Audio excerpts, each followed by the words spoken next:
Good morning, everybody. Orange J here with another War of the Visions video, and today we're going to take a little bit of a break from talking about the Nier collaboration and talk about the, let's read this whole thing, Incandescent Kindness Lucio, Light of Brilliance. It's a really long name for new Lucio, who is dropping in the middle of the Nier rerun.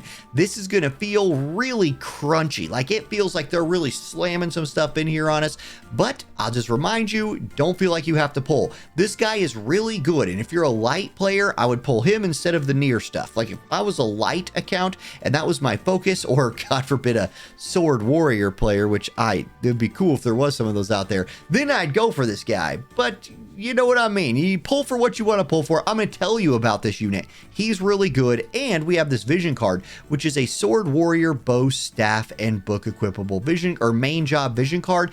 It is not the greatest. We'll go over that a little bit more, but let's start with Lucio because I think he's the cooler thing here. Let's go over him first. Now here he is, 100 cost unit, light element. His TMR is an accessory. It's a cape, kind of like the other Warriors of the Crystal. This has 12 defense, 6 spirit, 10 crit evade. The buff is really nice here. It's a defense 40 penetration buff for your allies and a debuff effect weakening 3 turns for yourself. There's a lot of implication for this. Like if you want to give some defense pin to your group and you want to control movement early, there's going to be some people using this TMR, I think. His master ability, pretty nice. He's got his group buff for his light element team, gets AoE resist and acquired AP for himself. His dream ability gives him attack, reaction block rate 20, and an upgrade to the skills double cutting glory, double breaking glory, and double fighting glory. This should look familiar if you know about Lucio from before, like our old Lucio, because he had like one move that you could turn into 3 different damage types. Same kind of story going on here with this guy. We'll get there in a minute. Okay, his support abilities. He has 3 in his job here, and we'll kind of talk about them and you'll see what they're all about. So Shining Twin Arms and Strokes, or Shining Twin Arms and Sue.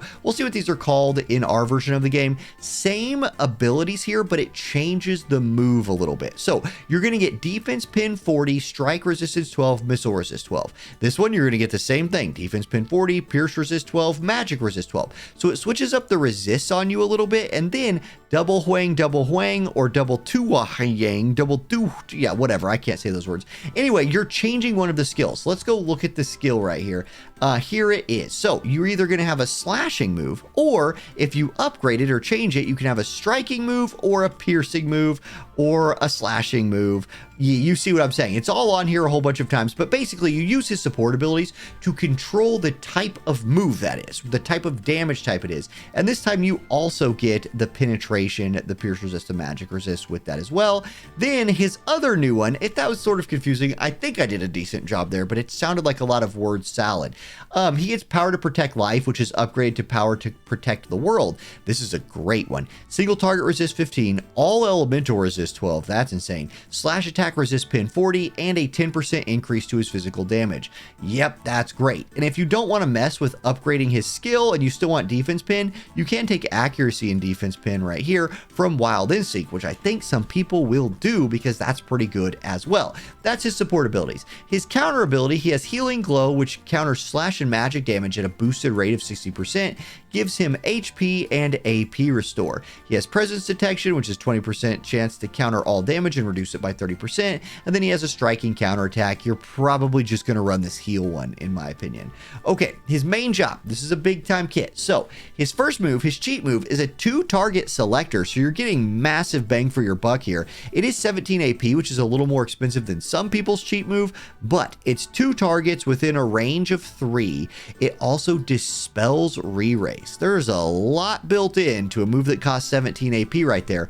Massive, massive value. Then his first buff, Plasma Armor, increases physical distance base resistance by up to 10, depending on if they are 4 to 7 units away. So if they're 7 squares away, you're going to get 10% less physical damage and 10% less magic damage, all the way down to 5 if they close the gap to 4. Do you see what I'm saying right there? Then he gets 15% more elemental resist to all elements, which stacks really nicely with the 12 he already got, making him 27% resistant to all elemental damage, which is insane. And he gets a 40% attack steroid. Cast this buff every fight.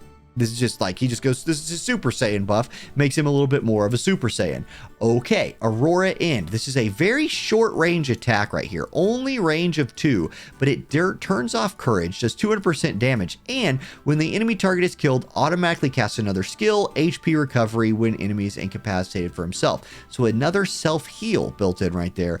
Very good move, but again, short range, like medium range here, short range here. Then he gets Protection of the Aurora, which upgrades. We'll read the upgraded version. This is his group buff, and it actually has a range of 1. This is awesome. A lot of these buffs don't have this range. It gives, for 4 turns, which that's the upgrade there, 20 single target resist to your allies. It gives elemental chain resist 40 to your allies. He gets 20 AP back, and he gets a 15% reduction to physical and magic damage for himself. And when he attacks, he will dispel buffs, haste, physical damage up, and magic damage up for 3 turns. Here's what you got to do with him. You cast this buff first, because you run to your team, then you cast this buff second, and now you are Super Saiyan level 2, or like Blue Super Saiyan, or whatever the hell Super Saiyan the Dragon Ball Z is on right now. Yeah, you're that after you cast those buffs. Then this is where you can start messing with your damage types, right? If you want slash, you have a slash option. If you want strike, you can change it to strike. If you want pierce, you can change it to pierce. This is his longer range move, right? It's range 4 again, which it's a medium long, I suppose. Costs 25 AP, but you can select up to 2 targets. It's a barrier break, and when the enemy is killed, you get AP recovery on incapacitation. It's that way for every one of the damage types. So pretty strong right there. 200% modifier, AP recovery, multi-hit barrier breaker.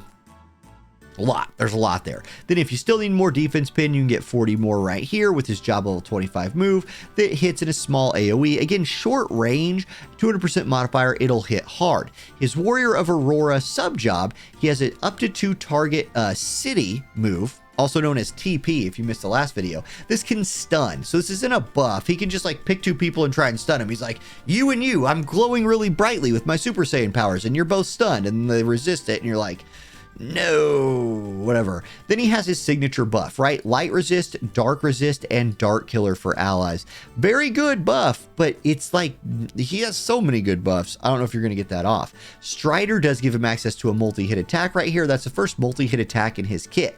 Other Lucio was a PvE god. I don't know about this one.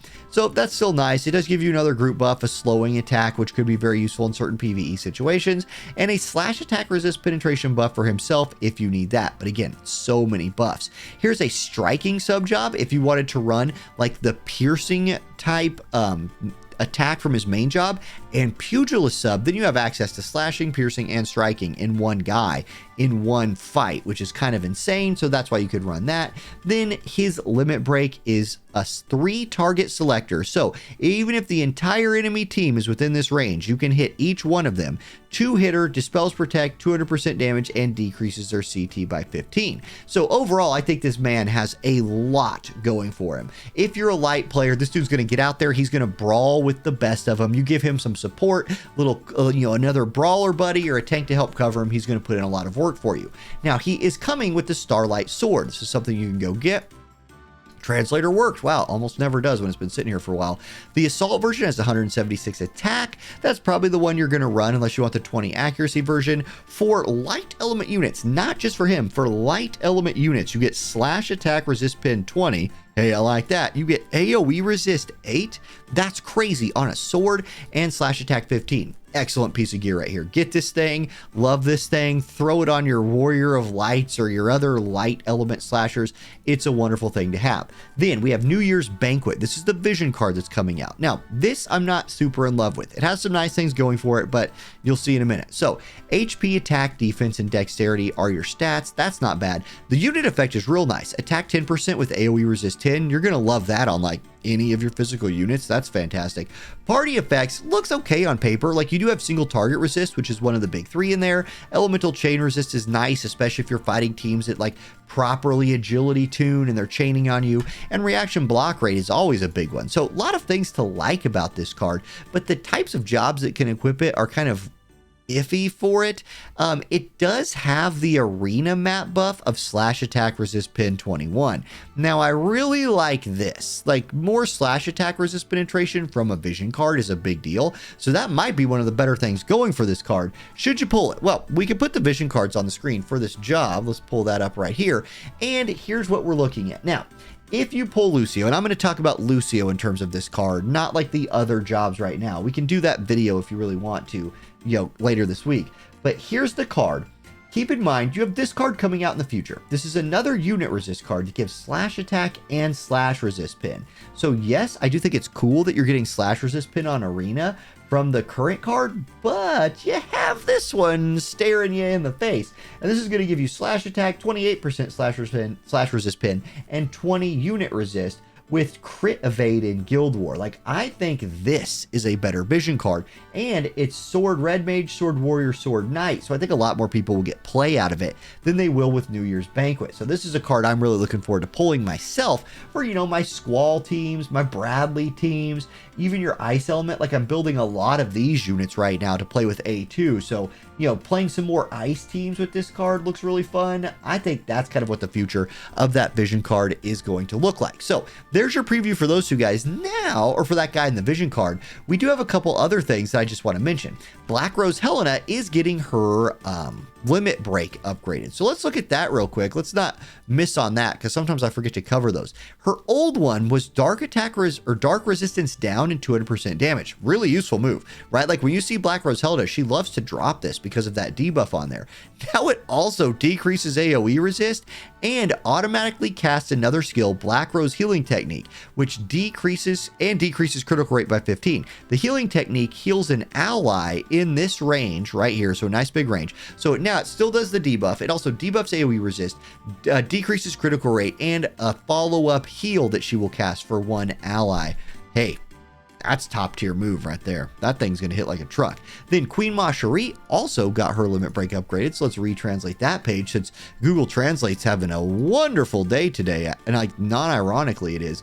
Her limit break was kind of the same thing, right? Big diamond shaped AoE that dropped elemental resist before it hit. Now it will reduce counter chance by 100 before it goes off. So that's really nice. And decrease elemental chain resist. Not as good as Helena's. This is not as good as Helena's. Although turning counter off is impactful, I do think I like Black Rose Helena's just a little bit more. And that's your preview for the non-near collaboration stuff that's coming out this week. I'm happy I split those into two videos because I felt like I didn't have to rush it as much.